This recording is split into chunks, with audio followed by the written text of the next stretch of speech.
Captain Paul for the Locker Room. If you haven't already, please make sure to subscribe and let's get into it. Cole Caufield rejected an 8-year deal worth $7 million per year, according to Darren Dreger. And this is big news for Montreal Canadiens fans because Cole Caufield is your up-and-comer and has an extremely bright future in this league. And let's get into his stats this year that proves he's taken that next step in his developmental process. In 46 games played, he has 26 goals, 10 assists for 36 points. Last year, in 67 games played, he had 23 goals, 20 assists for 43 points.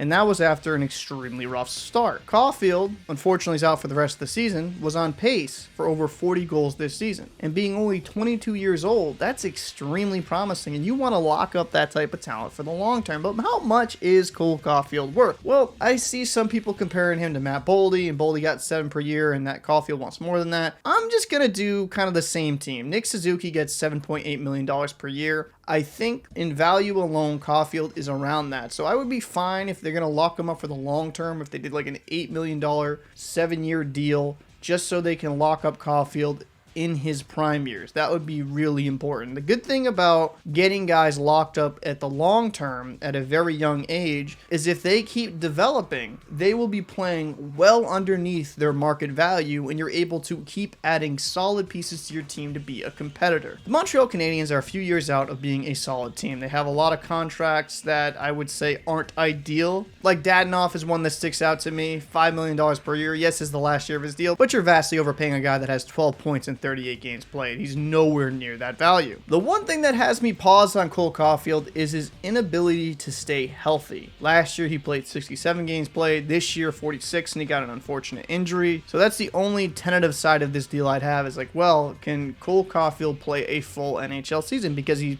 hasn't proven that yet. But to be fair, he's 22 years old, has a load of potential, and could become the face of the Montreal Canadiens with Nick Suzuki. I say the 7-year, $8 million per year, if they can get him for that, would make more sense, because if you get him to a bridge deal, there's a possibility Caufield could make his stock go up to a $10+ million player. And if the Canadiens want to be competitive, they need to make sure they lock in their good young stars at solid cap hits. I'd be interested to know what your thoughts are down below. Do you think Cole Caufield's worth $8 million per year? And if you disagree with me, do you think he's worth more or less? I'm Captain Paul for the Locker Room. If you haven't already, please make sure to subscribe. We're trying to reach 1,500 before the end of the month, and I'll see you in the next video.